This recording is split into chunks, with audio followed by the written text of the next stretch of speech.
জিলহজের 10 দিনের ফজিলত আমাদের সবাইকে মনে করিয়ে দেওয়া লাগবে। ঠিক আছে, অনলাইন অফলাইনে সবাই প্রচার করবেন। এই 10 দিন নেক আমলের জন্য একটা উৎসবের উপহার আল্লাহর পক্ষ থেকে। এই 10টা দিন যেন আমরা আল্লাহর পক্ষ থেকে এই উপহারকে কাজে লাগাই, বেশি বেশি নেক আমল করি, পরকালকে গুছিয়ে নিই। একটা অকেশন হচ্ছে আমলের উৎসব, সেটা হলো এই জিলহজ মাসের প্রথম 10 দিন।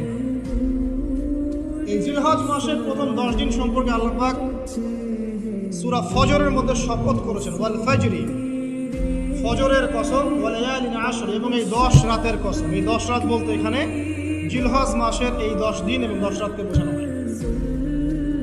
এর ফজিলত সম্পর্কে নবী সাল্লাল্লাহু আলাইহি ওয়াসাল্লাম একটা হাদিসে বলছেন, সহিহ বুখারীর হাদিস, ইবনে আব্বাস রাদিয়াল্লাহু আনহুমা থেকে বর্ণিত, নবী করিম সাল্লাল্লাহু আলাইহি ওয়াসাল্লাম বলেছেন, মা মিন আইয়ামিন আমালু সালিহু ফীহিন্না আহাব্বু ইলাল্লাহ মিন হাযিহিল আইয়ামিল আশর।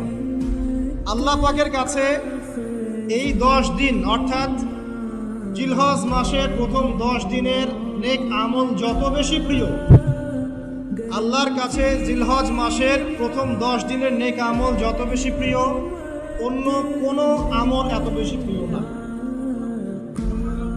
অন্য কোনো আমল, এটা বুঝতে গিয়ে সাহাবায়ে কেরাম প্রশ্ন করছেন, ক্বালু, তারা বলছেন, ইয়া রাসূলুল্লাহ, হে আল্লাহর রাসূল, বলুন সাল্লাল্লাহু আলাইহি ওয়াসাল্লাম, ওয়ালাল জিহাদু ফি সাবিলিল্লাহ, আল্লাহর পথের জিহাদও কি নয়? আমরা তো জানি ইসলামের সর্বোচ্চ চূড়া হচ্ছে আল্লাহর পথের জিহাদ। তো নবী সাল্লাল্লাহু আলাইহি ওয়াসাল্লাম বলছেন, ওয়ালাল জিহাদু ফি সাবিলিল্লাহ, আল্লাহর পথের